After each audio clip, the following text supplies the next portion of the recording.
Hey guys, why is it that people eat for the winter that's never going to come?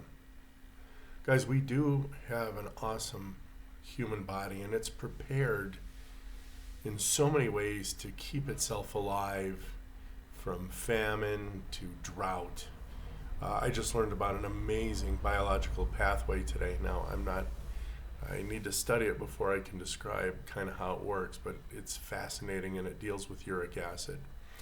So I'm going to study a little more about this and find out like what the heck is going on here. This is absolutely outstanding. But what I can say is apparently I'm feeding my body a summer's food.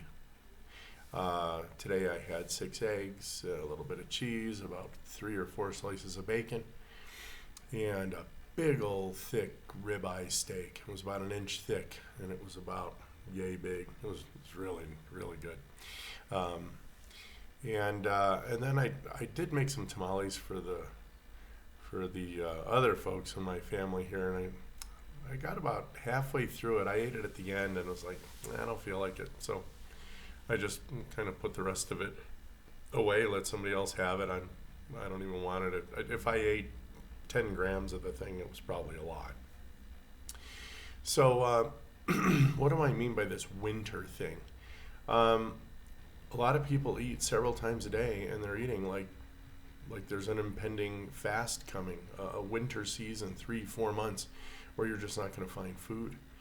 And I eat summer food, so I eat large ruminant animals. I'll grab some chickens, a little bit of pork, catch some fish, and loot the hen house for some eggs, or go find a nesting bird where I can steal some of their eggs. So I eat a summer food, which is why I've maintained about 87 kilograms for the last year and some.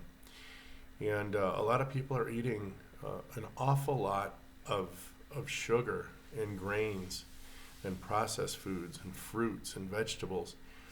And the worst part about all this is there's this little part of sugar called fructose, and it sets a whole bunch of metabolic processes out there, which is essentially attempting to fatten you up for a winter that will never come. So, what can you do to get back into your summer food? Um, in the very beginning, start eating what it is you eat on a daily basis. However, deconstruct it. If there's any fiber at all in what you're eating, go ahead and eat that first. Then you'll want to eat your protein and fat next, and then any carbs, throw those off to the end. Now, uh, if you're like me and I would eat a licuado in the morning, it was all carbs.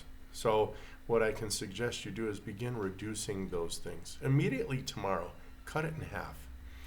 And immediately on all of your other meals, deconstruct them so that any of those carbohydrates you cut in half.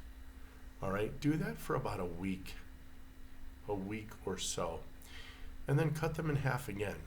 The idea is to get rid of the ridiculous licuado or smoothie in the morning. Just eventually get rid of that thing and don't even bother eating breakfast. That's a plus. If you have a snack and you would eat an apple, eat half an apple, and then eat a quarter of an apple, and then don't eat any apples. All right, do this over about a 2 month period. If you're used to eating a banana as a snack in the afternoon, like I did, guys, I'm just singing to the choir here. Cut it down to half a banana for me the first week or so, then a quarter of a banana, and then get rid of the banana. And then begin to cut those carbohydrates. Now we have lunch and dinner left. Begin to cut those carbohydrates in half. Now, everything that you cut in half, go ahead and add a little bit extra fat in that middle portion. Go ahead and eat your fiber, eat your salad, enjoy yourself. On your salad, I would begin to kind of reduce those yellow seed oil mayonnaise containing dressings as well. Get to a point where you're eating olive oil and some apple cider vinegar and salt. It's called a salad for a reason. It means salted, quite literally, look it up. So eat your salad, then eat your meat, but go ahead and add butter for all the calories, because I'm going to assume you're still in the calorie paradigm. So let's say we, instead of eating, a, uh, a baked potato, eat half a baked potato, and then find out how many calories in a baked potato, and then add that equivalent to butter that you'll put on your meat. All right? So by the end of about 2 months or so, you should be eating nothing more than salads and meat with a surprisingly large amount of fat. And then what you want to do is go ahead and eat so much meat and fat till you're comfortably stuffed. And I mean, like, I can't eat another bite. And then don't eat again till you're hungry, which will typically be the next day. All right? I'm a very active person. I'm out in the sun all the time. I walk everywhere. And I only need to eat once a day. So if you can get yourself to that level, I can guarantee you the fat will just begin to fall off. And you will actually sit here and go, where did it go? Well, it kind of went out through your breath, but that's another song and dance for another day.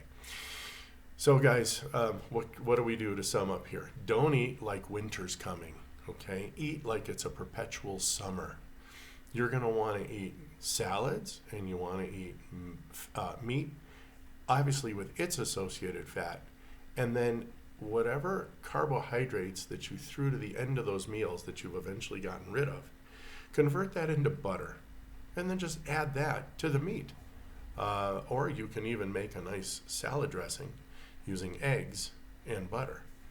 And you can always incorporate eggs with your food. Well, eggs where I live are cheap, but I know some people are actually struggling with the price of eggs. Nonetheless, it's got to be a lot cheaper than the metformin and the 4 medicines by the time you're in your 50s you're going to be on. So anyway, guys, I hope this helped. Again, don't eat like winter's coming, because winter's never going to get here. It really isn't, metabolically speaking. Eat as if every day were the first day of summer. Be well.